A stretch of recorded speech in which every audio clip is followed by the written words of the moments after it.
अस्सलामु अलैकुम। मेरा नाम अब्दुल गफूर है। आज की हमारी वीडियो की कहानी अब्बू लहब के बारे में है और इसके साथ हम सूरह लहब का अनुवाद भी सुनेंगे। अब्बू लहब की यह कहानी रियली मकतूब साहब की जुबानी बयान की गई है। अगर आप ओरिजिनल वीडियो देखना चाहते हैं तो इसी वीडियो की डिस्क्रिप्शन में वीडियो का लिंक मौजूद है, वहां जाकर जरूर देखें।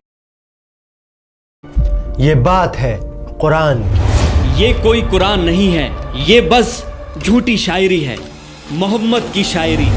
ये बात है उस आग की जो लगाएगी एक बीवी अपने शौहर के लिए। मोहम्मद के दर्द से मुझे सुकून मिलता है। गुलामों, ये कांटे उसके घर के सामने बिछा दो। ये कहानी है उस इंसान की जिसने रसूलुल्लाह को भरे बाजार में रुस्वा किया। मक्का वालों, इसकी बात मत सुनना, ये मेरा भतीजा मोहम्मद है और ये दीवाना है, दीवाना। वो देखो पागल आदमी। ये बात है सूरे लहब। तब्बत यदा अबी लहब व तब। अक्सर मुस्लिम फैमिलीज में बच्चों को कुरान का रट्टा लगवा दिया जाता है, मतलब पता होना हो, चारों कुल सूरे लहब याद होनी चाहिए। तब्बत यदा अबी लहब व तब। शायद इसी वजह से आज कुरान हमारे घरों में तो है लेकिन दिलों में नहीं। क्या है सूरे लहब? सुना अबू मनाल, अल्लाह ने अबू लहब का नाम लेकर सूरा नाजिल की है। खुदा की पनाह है भाई। कौन थी उम्मे जमील जिसका जिक्र अल्लाह ने इस सूरत में किया है? अबिहा बाजी, सुना आपने? कौन सी बात? उम्मे जमील का हार उसके गले की रस्सी बनेगा आखिरत में। और ऐसा क्या कर दिया इन दोनों मियाँ बीवी ने कि अल्लाह ने कुरान में अबू लहब का नाम लेकर इन्हें क्रिटिसाइज किया है। उसका अल्लाह हमें आग का अजाब देगा। कहता है मैं लकड़ियाँ उठाऊंगी अपने सर पर। और सबसे ज्यादा इम्पोर्टेंट, कैसे ये सूरत लिविंग प्रूफ है कुरान के मिराकुलस होने का, जानेंगे इस वीडियो में। वम्रअतुहु हम्मालतल हतब फी जीदिहा हब्लुम मिन मसद। सूरह लहब मक्का में उस वक्त नाजिल हुई जब अबू लहब ने जुल्म की सारी हदें पार कर दी। वो अल्लाह के नबी को परेशान करता, उनको गालियां देता, उन्हें भरे बाजार रुस्वा करता। मेरे भतीजे ने बाप दादा का मजहब छोड़ दिया है, कहता है उस एक खुदा को मानो। इससे घटिया बात मैंने आज तक नहीं सुनी। ताज्जुब है। मगर इस सब की शुरुआत उस सुबह हुई जब सूरज की किरणें मक्का की जमीन को चूम रही थी। ऊंट रेतीले मैदानों में दौड़ पड़े थे। कोई सुबह सुबह खुद को शीशे में निहार रहा था, कोई नाश्ता कर रहा था तो कोई अभी बिस्तर पर अंगड़ाइयां ले रहा था। यहाँ हाथ खींचे जा रहे हैं और इन्हें दिन भर बिस्तर तोड़ना है और काम ही क्या है? ए जी, अब सोते ही रहोगे क्या? लेकिन कोई था जो सफा के पहाड़ पर चढ़ रहा था। हाँ? वो पहाड़ पर कौन है? मोहम्मद। ये वो पहाड़ था जिस पर चढ़कर मक्का वाले एक दूसरे को इकट्ठा करते, कोई खास बात बताते। सफा के पहाड़ पर चढ़कर अल्लाह के नबी ने एक गहरी सांस ली और फिर जोर से पुकारा, या सबाहा। हमला। यह अजान नहीं थी, न ही किसी सौदागर की सदा, यह खतरे की पुकार थी। इसका मतलब था कि ऐ लोगों, उठो और मेरी बात सुनो, तुम पर एक खतरा आन पड़ा है। लगता है कोई मुसीबत आई है। लोग अपने घरों से, अपनी दुकानों से, अपनी बातों से निकल पड़े और फिर जब सब लोग सफा के पहाड़ के नीचे जमा हो गए तो अल्लाह के नबी ने उन सबको एक नजर देखा और फिर इनसे एक सवाल पूछा, क्या लोगों, अगर मैं तुमसे कहूं कि इस पहाड़ के पीछे दुश्मन की फौज तुम पर हमला करने आ रही है, क्या तुम मेरा यकीन करोगे? लोग चिल्ला उठे, हाँ बिल्कुल करेंगे, क्योंकि आप सच्चे हैं, आप अमीन हैं, आप सिद्दीक हैं, आप मोहम्मद हैं। इन सब लोगों के जवाब सुनकर अल्लाह के नबी एक लम्हे के लिए रुके और फिर उन्होंने इन सब से कहा कि ऐ लोगों, मैं तुम्हें खबरदार करता हूँ उस आने वाले अजाब से जो बड़ा सख्त है, और इबादत करो उस एक रब की जो सारी कायनात का मालिक है। ये बात सुनकर अचानक वहाँ की हवा बदल गई, उनके चेहरों पर चीखता सन्नाटा छा गया।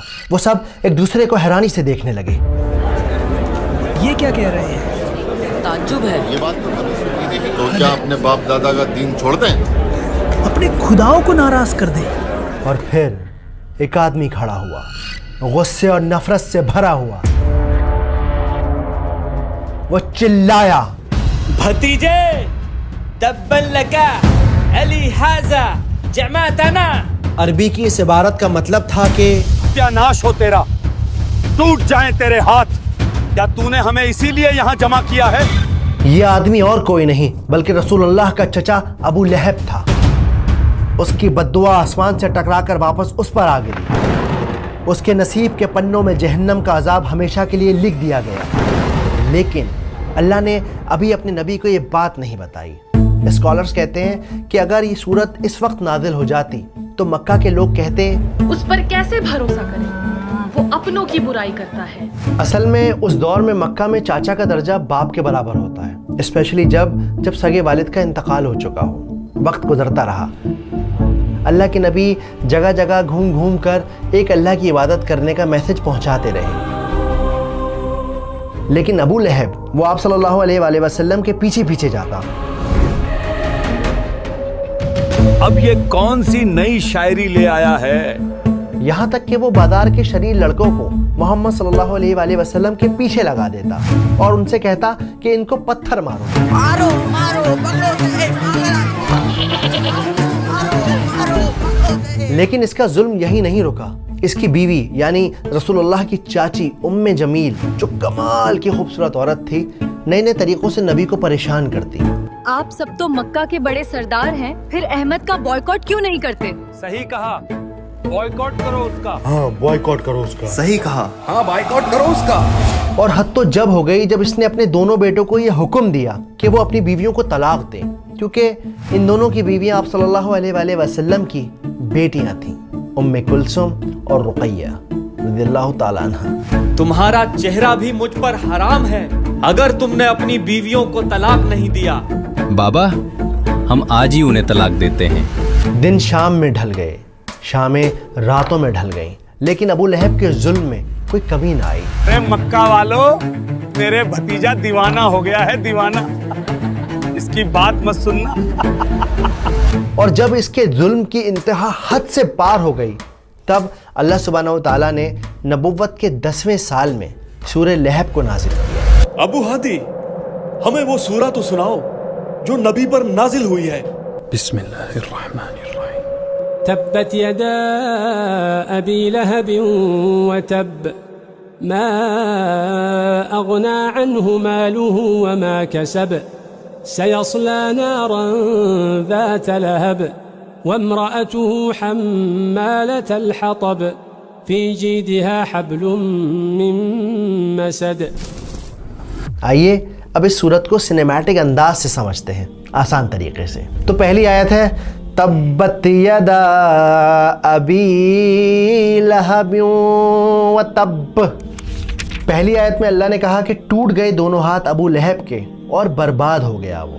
अब यहाँ पर दो बातें हैं जो नोट करने वाली हैं। पहली बात ये है कि ये जो पूरी आयत है, ये आयत असल में पास्ट टेंस में बात कर रही है, यानी ऐसा नहीं कि अबू लहब के हाथ टूटेंगे, असल में उसके हाथ टूट चुके। जिस लम्हे उसने नबी पाक की शान में गुस्ताखी की, उसी लम्हे उसके हाथ टूट गए। तो ये काम 100% हो चुका है, उसके हाथ टूट चुके हैं। लेकिन अबू लहब फिर भी बाज ना आया। जब ये सूरत नादिल हुई तो वो लोगों से कहता, वो कहता है मेरे हाथ टूट गए। कहाँ टूटे मेरे हाथ? सही सलामत तो हैं। हम जंगे बदर के बाद जब आप सल्लल्लाहु अलैहि वसल्लम की ज़िंदगी को देखेंगे, तब हमें पता चलेगा कि कितनी बुरी तरह वो मरा और किस तरह से आयत बिल्कुल सच्ची साबित हो गई। अब यहाँ पे नोट करने वाली दूसरी बात है, बहुत इंपॉर्टेंट बात है, कि हाथों की ही क्यों बात हो रही है। ये क्यों कहा जा रहा है कि हाथ टूट गए? ये क्यों नहीं कहा जा रहा कि सर टूट गया, पैर टूट गया, हार्ट फेल हो गया? क्यों नहीं कहा जा रहा? मैं कहता हूँ इसके लिए ना आप ये सीन देखिए।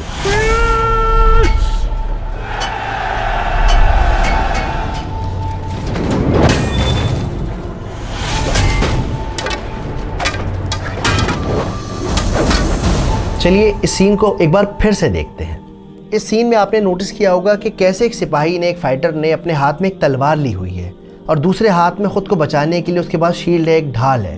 तो अगर किसी इंसान के दोनों हाथ टूट जाएंगे तो क्या होगा? ना तो वो वार कर सकेगा और ना ही अपना बचाव कर सकेगा। تو پھر ان دی اینڈ آپ برباد ہو جاؤ گے، ختم ہو جاؤ گے، اور اگلا حملہ پھر آپ ہی کے اوپر ہوگا۔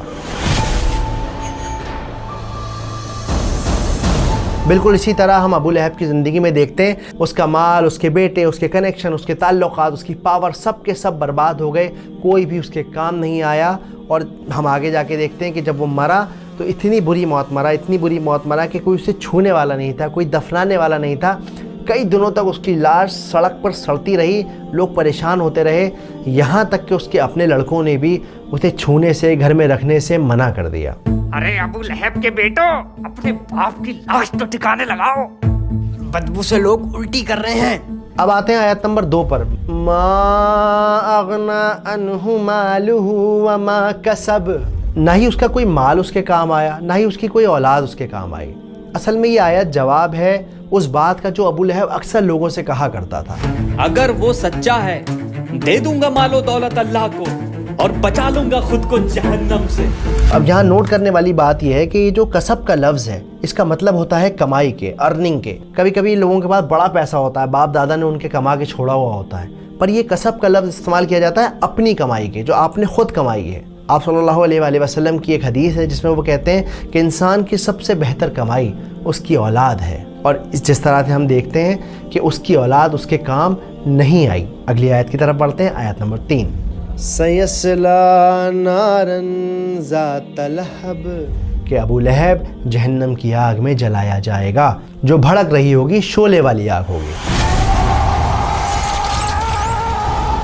اب ہم بڑھتے ہیں چوتھی آیت کی طرف، جو ہے وَامْرَأَتُهُ حَمَّالَةَ الْحَطَبِ، اور اس آیت کا مطلب ہے کہ اس کی بیوی اپنے سر پر ایندھن اٹھائی ہوگی۔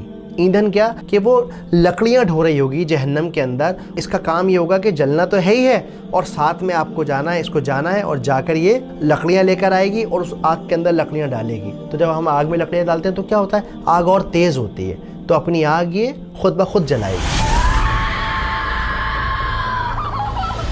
لیکن یہاں مزے کی بات یہ ہے کہ اللہ تعالیٰ یہ بھی کہہ سکتے تھے کہ وہ جہنم میں جلے گی، وہ جہنم کا عذاب زندگی بھر جھیلتی رہے گی۔ یہی کیوں کہا کہ وہ لکڑیاں لے کر آئے گی؟ دیکھیے یہاں سمجھنے کی بات یہ ہے کہ وہ اپنی زندگی میں کیا کرتی تھی۔ آپ فکر نہ کریں، اب جو میں کہتی ہوں وہ کرتے جائیں بس۔ تو وہ اس دنیا میں اپنے ہسبینڈ کی نفرت کو فیول کرتی تھی، اس آگ کو بڑھانے میں اس کا ساتھ دیتی تھی۔ اسی وجہ سے اللہ سبحانہ و تعالیٰ نے آخرت میں اس کا عذاب یہ رکھا ہے کہ جاؤ، جا کے لکڑیاں اٹھا کے لے کے آؤ، ڈھو اپنے سر پہ اور اپنی آگ کو خود بھڑکاؤ۔ اب یہاں پہ ایک اور ضروری بات ہے، بہت امپورٹنٹ بات ہے۔ جب بھی آپ نماز میں سورت کو ریسائٹ کریں تو ایسا نہیں کہ آپ گئے وَامْرَأَتُهُ حَمَّالَةَ الْحَطَبِ، نہ، ہمہ ایک پاورفل لفظ ہے، بہت ہی زیادہ اس کے اندر اثر ہے، ویٹ ہے، تو آپ جب بھی پڑھیں گے آپ کو اس پہ زور دینا ہے۔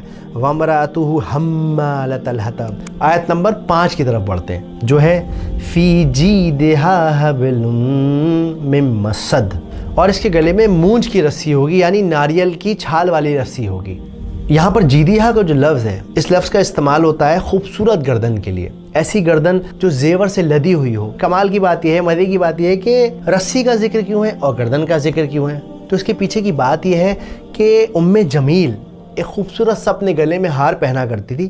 وہ مکہ والوں سے کہتی تھی، اپنے نوکروں سے کہتی تھی، عام لوگوں سے کہتی تھی، میرے گلے کا یہ ہار میں اس کو دوں گی جو محمد کے خلاف کھڑا ہوگا، میرا ساتھ دے گا۔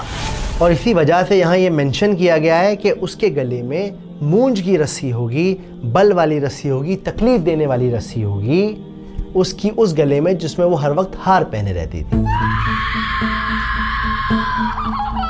یہ تھی سورہ لہب کی انڈرسٹینڈنگ۔ اب سب سے ضروری بات یہ کہ سمجھنا یہ ہے کہ آج ہماری زندگی میں اس کا کیا ریلیونس ہے۔ جو میں سمجھاؤں اس حساب سے بتاتا ہوں کہ سب سے پہلی بات تو یہ کہ سورت اس لیے نازل کی گئی ہے کہ وہ جو اللہ کے نبی کا دشمن ہے وہ اللہ کا دشمن ہے۔ جس سپیڈ سے وہ اللہ کے نبی کی طرف بڑھ رہا تھا ظلم کرنے کے لیے، اس سے کہیں گنا زیادہ سپیڈ سے اللہ کا عذاب ابو لہب کی طرف آ رہا تھا اور آ چکا تھا، اسے خبر نہیں تھی۔ اب آتے ہیں دوسرے ریلیونس کی طرف جو میں سمجھاؤں، جو آج ہم اپنی زندگی میں اپلائی کر سکتے ہیں۔ دیکھیے میاں بیوی ایک دوسرے کا سایہ ہوتے ہیں، دوست بھائی ایک دوسرے کا سایہ ہوتے ہیں۔ اب کئی بار کیا ہوتا ہے کہ ہمارا دوست کسی کی چغلی کرتا ہے، تجھے پتہ ہے ایسا ہو گیا، ابے نہیں، کیا بات کر رہا ہے؟ اور بتا۔ اکثر میاں بیوی میں بھی ایسا ہوتا ہے، اپنی زندگی کو چھوڑ کے دوسروں کی زندگی میں بڑا جھانکتے ہیں، ارے فلانے کی لڑکی بھاگ گئی تمہیں پتہ چلا؟ تو اب یہ جو وائف ہے یا جو ہسبینڈ ہے اسے کیا چاہیے؟ وہ اسے گائیڈ کرے، ارے یار ایسا نہیں کرو۔ لیکن ہم لوگ کیا کرتے ہیں؟ خالی بھاگی ہے، اپنی ماں کا زیور تک لے گئی ہے، اس بات میں اور لقمہ لگا دیتے ہیں، اس کو اور فیول کرتے ہیں۔ تو یاد رکھیے کہ جب آپ برائی کا ساتھ دیتے ہو نا، تو جو کام برا کرنے والے کا ہے وہی انجام اس برائی کو انیشیٹ کرنے والے کا ہے، بڑھاوا دینے والے کا ہے، آئیڈیا دینے والے کا ہے۔ امید کرتا ہوں کہ بات سمجھ آئی ہوگی، ویڈیو پسند آئی ہوگی۔ اس کے علاوہ آپ سے ایک گزارش ہے، ایک التجا ہے، ایک ریکویسٹ ہے کہ اگر ہو سکے تو ہماری اس کمیونٹی کو جوائن کیجئے۔ اکثر لوگ پوچھتے ہیں بھائی آپ کی ویڈیو دیکھ کے بڑا اچھا لگا، ایسی ویڈیو اور بنائیے، اگلی ویڈیو کب آ رہی ہے؟ میں اکیلا بندہ ہوں یار، نوکری کرتا ہوں، پھر تھوڑا سا وقت چلا کے یہ یوٹیوب کی ویڈیوز بناتا ہوں۔ اگر آپ کمیونٹی جوائن کریں گے تو میں اپنی ٹیم کو بڑھا سکتا ہوں اور لوگوں کو شامل کر سکتا ہوں، جس سے ہم جلد سے جلد اور زیادہ اور بہتر ویڈیوز پروڈیوس کر پائیں گے۔ شاید بہت جلد ہم پورے قرآن کو مکمل کریں۔ ابھی میرا مقصد یہ ہے کہ میں قرآن کی آخری 10 سورتیں بناؤں، اس کے بعد پھر ہم اور ٹاپکس کو بھی ایکسپلور کریں گے۔ کئی لوگوں کے لیے مشکل ہوتی ہے تو اس QR کوڈ کو آپ اسکین کر کے کمیونٹی کو جوائن کر سکتے ہیں۔ اس کی قیمت شاید آپ کے ایک وقت کی بریانی سے بھی کم ہے، شاید آپ کے ایک برگر سے بھی کم ہے، شاید آپ کی ایک آئس کریم سے بھی کم ہے۔ جزاکم اللہ خیر، السلام علیکم۔ تبت يدا أبي لهب وتب